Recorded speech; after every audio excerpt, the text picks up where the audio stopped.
All right, what's going on, everybody? It's me, it's JB, here again with another video. I want to do this one reviewing this news YouTube video from MSNBC. I thought it was very interesting. Some stuff will be brought up that I want to dive into concerning the abortion issue. And I thought it was pretty good. I mean, not good as far as like I agree with what was being said, but I thought it brought up some points that I think it's important that we discuss. And so I'm going to review this. Now, I do not know if this will get flagged or anything like that, but this is for teaching purposes. So I think this would fall into the Fair Use Act. So with that being said, let's go ahead and dive in. Once again, if you want to contact me, you can do so by calling me at 801-980-6333 or email me at prescribed.truth@gmail.com if you'd like to contact me. And so we're going to play this. It is 7 minutes long, so I don't expect this to be a long video. I just thought it was some good points that we should be discussing. All right, so here we go.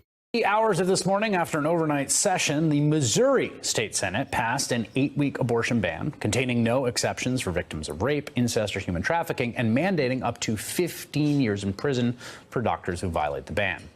Now I want us to pay attention to that. This is Missouri. These are for the doctors who are doing it.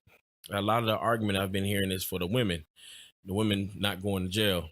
I'm gonna talk about that a little towards the end as far as how I feel about that.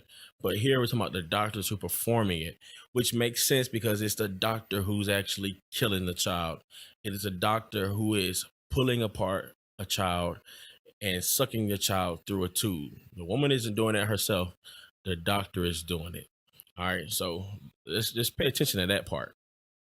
Came just hours after the governor of Alabama signed the most radical anti-choice law in the country, effectively a total ban on abortion with up to 99 years in prison for doctors who perform the procedure. Now, that law has set off an impassioned, mobilized national backlash, drawing fire from the Democratic presidential candidates, generating hundreds of thousands of dollars for both pro-choice advocacy groups and abortion clinics in the state, and prompting thousands of women to share their personal abortion stories on social media. The closer you look at the Alabama law, by the way, was passed out of the state Senate by these 25 Republican lawmakers, all of them white men, the more ludicrous it reveals itself to be. So, because these are white men, this is double reason why we shouldn't even pay attention to the actual argument for being against abortion. See, it's let alone the fact that they're men, but then they're white men. So given this whole social justice issue with white supremacy, then we have these men who shouldn't be speaking on women issues. It's a double whammy. So yeah, so these guys, these gentlemen here, as soon as they put themselves on a panel, these lawmakers, it was already destined to fail. People are going to see them as being just men who just trying to just push their power over. And you know what? I even mentioned this on a live stream that I did on Sunday. Even if some of those guys in that row right there, in that column of people, even if they do have some kind of ulterior motives other than the fact that there's a life inside of the womb, I'm not worried about that. I'm worried about the life in the womb. As a citizen, as a taxpayer, that's what I'm concerned about. What are they pushing for? What is my government pushing for? What are they saying? Does life matter or doesn't matter? So anyway, let's go. We know the kind of agenda is pushing when they start bringing up the ethnicity and I guess gender of those who are actually saying it. The actual text of the bill compares abortion to the Holocaust, the Stalinist purges, and the Rwandan genocide, among other historical atrocities. Yes, because we kill as a United States of America and in the world, let alone, we kill way more babies than any other atrocity that we can name as far as human life is being considered. Rwanda, I remember people making a big fuss about how the Rwanda tragedy was, making a big fuss about the Holocaust, big fuss about how, slavery and how many people lost their lives in the slave trade, everything else. But you are killing more children than any of that combined. Combined. Yeah, it's an atrocity. But they brush it off. You see how you just brush it off like, oh, they're comparing to these things. You just brush it off because the thing is, they want to hide themselves and cover their eyes from the fact that this is a child in a womb that we're advocating to have killed, given certain circumstances. But for a law claiming to stem from an ideology, the life begins at conception, whose official title is the Alabama Human Life Protection Act, it contains a puzzling carve-out for embryos used in vitro fertilization. Here's how one of those Republican men tried to explain it. So the egg in the lab doesn't apply. It's not in a woman. She's not pregnant. All right, so just let's listen to this for a moment. The gentleman we just saw, he's Republican. He's the one arguing against abortion. The black guy's arguing for abortion, and he's challenging him concerning embryos used for in vitro. Now, we're going to discuss this in a little bit, but I want you to just pay attention to the exchange that they're having. It's not life. No, sir. No. What is the egg declare? The egg is not life. It's not in a woman. She's not pregnant. The egg is not life. No, sir. No. What is the egg declare then? Well, I'm at the limits of my medical knowledge, but until those chromosomes that you were talking about combine from male and female, that's my understanding of when the life. So what the eggs are considered then? What are they considered? I don't know the answer to that. You caught what he said. If a fertilized egg is not actually inside a woman's body, it doesn't count. All right. So let's talk about that for a moment. And in fertilized egg, if the egg is fertilized, if it's fertilized, then life has already begun. Life has already started. That's the issue with the embryos that are kept. And this is the issue with a lot of people concerning in vitro. You know, I've been to a church service where they consider this to be immoral. You know, and to an extent, I agree with them. I mean, you have a man, well, you have like sperm donors, and you have women who give their eggs over. They have these things get fertilized, and they implant them in someone else. You know, somebody who may be infertile, can't have children, but they implant someone else's egg and sperm into them, and they carry the child for 9 months, so and birth them as their own. You know, man, it's like, I understand for those who can't have children and all that kind of stuff like that, but it's like man, like, it's your baby. It's not your baby. You know, it's somebody else's child. They should be raising their children. Or just, if you know you can't carry a child, why don't you just have somebody carry a child and just adopt? You know, but anyway, that's an argument in and of itself. But the question here is, was the egg considered life? Now, I agree with the Republican that the egg in itself isn't life. No, the egg isn't life. It's not until the egg is fertilized that life begins. You think about it. I mean, what happens every time a woman is on a cycle? She discharges eggs. All right. So, yeah, you're not counting that to be life being discharged. That's an eggs. But until it's fertilized, then it becomes life. So life begins at conception.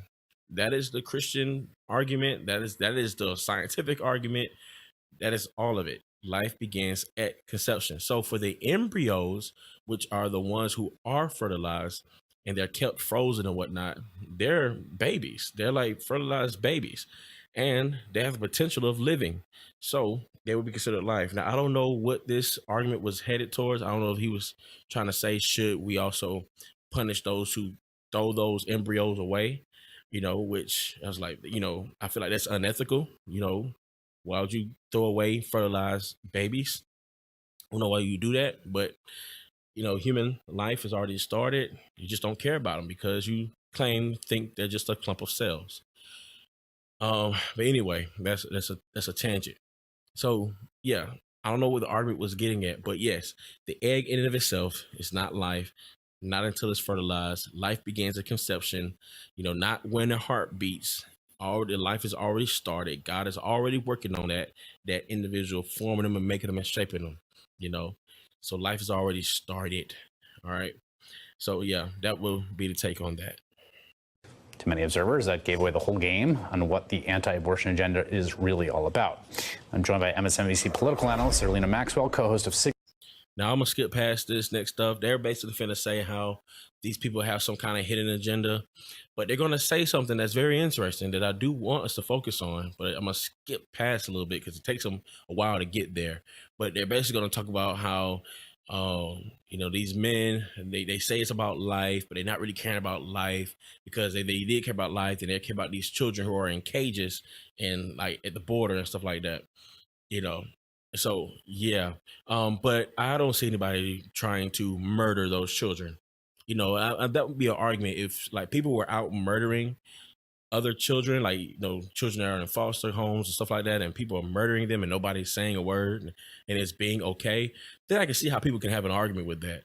But you're not talking about that. You're talking about because certain situations are causing them, they're not taking care of the best way and so on and so forth and all that kind of stuff. And hey, it's better to die than to be like this or where they are now.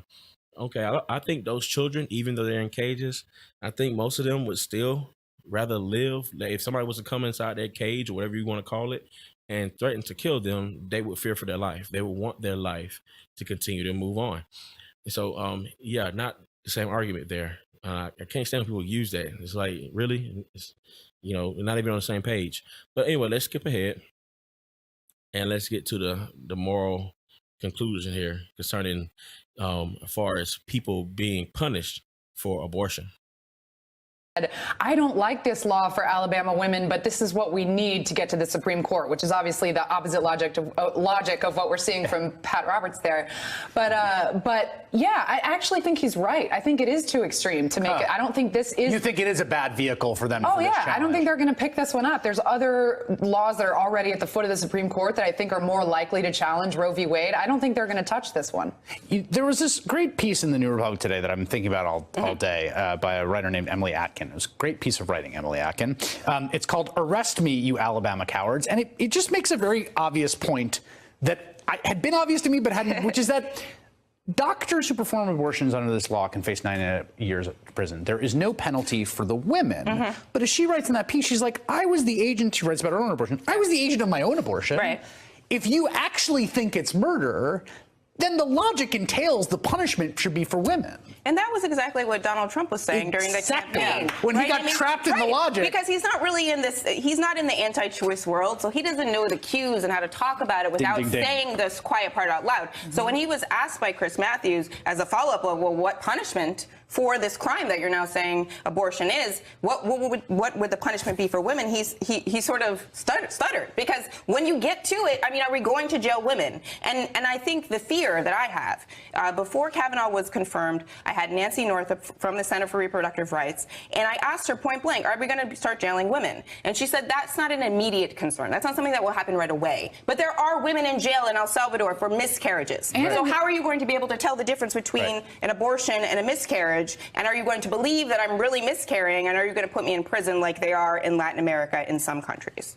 And women have been arrested also in the United States for taking cocaine during their pregnancies, for refusing a C-section when it was medically advisable and losing one of the babies. Purvi Patel went to jail for many years. I mean, this has also happened in the States. Correct. And I think it really just exposes a flaw in their logic here in Alabama. If you believe that a fetus is a child, a person, I mean, if I have a child and then I hire someone to kill my child, I'm going to jail. Right. As you should. Right. As I should. Because you were an agent in that. Exactly. That's, accessory to. All right, man, that's pretty much it towards the end of this. I agree with that. I agree.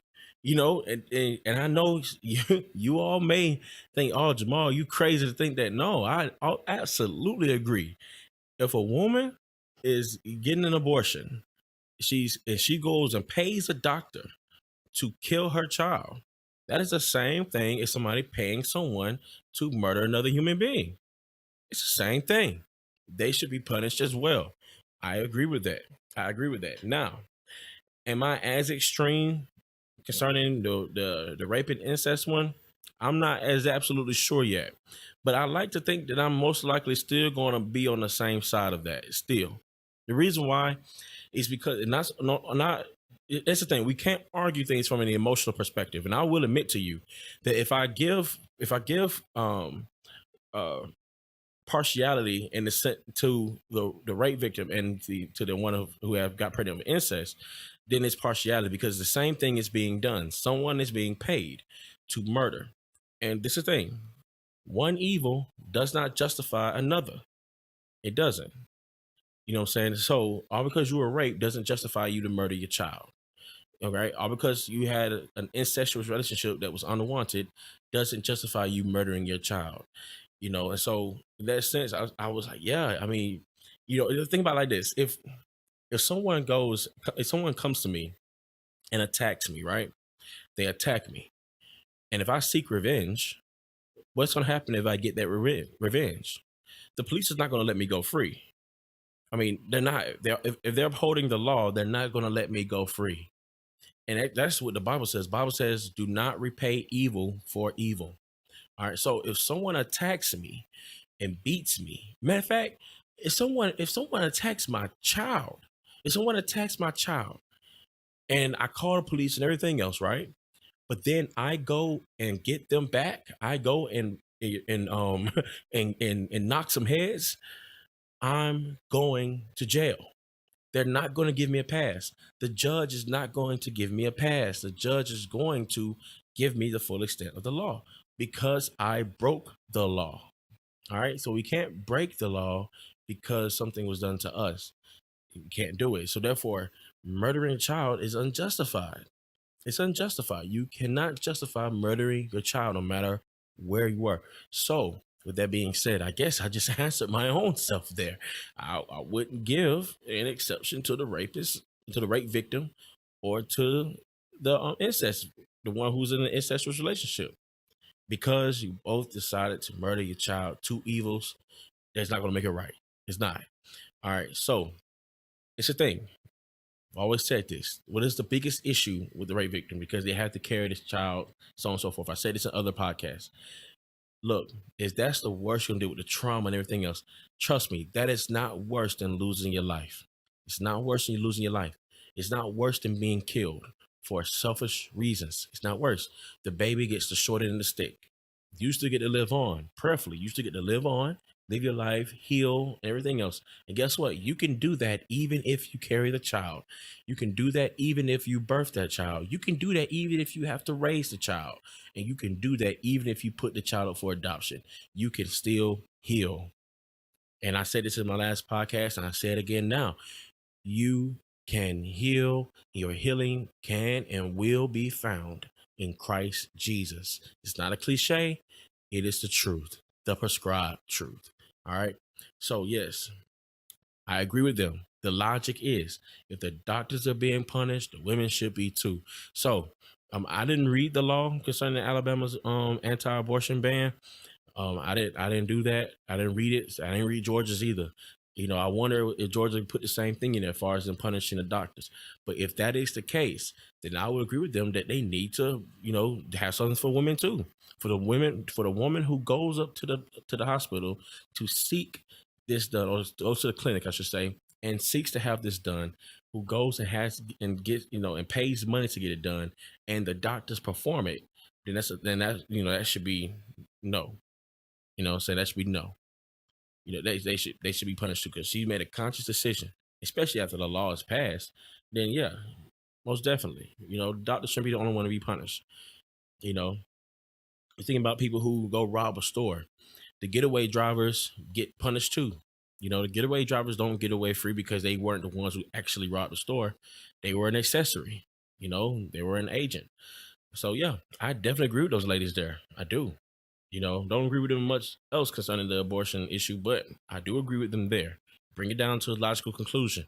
So the woman who had the sign said, "Arrest me, you Alabama cowards." You right. You should be arrested. You right. You absolutely right. So yeah, I just want to review that real quick, give my thoughts on this, and I hope this has been helpful for you. With that being said, remember to like, share, and subscribe if you found this helpful. If you'd like to support us financially, please do so by joining me on Patreon at patreon.com/prescribed truth. The link is in the description and you see it at the bottom there. $1 goes a long way. Until next time, in a world full of errors, the only thing the doctor prescribes is truth. Blessings. Prescribe truth, we giving you what the doctor ordered. Jamal Bandy, apologist, the Lord's servant. We undeserving, but Christ changed our mind frame. In a world full of errors, the only thing the doctor prescribes is truth.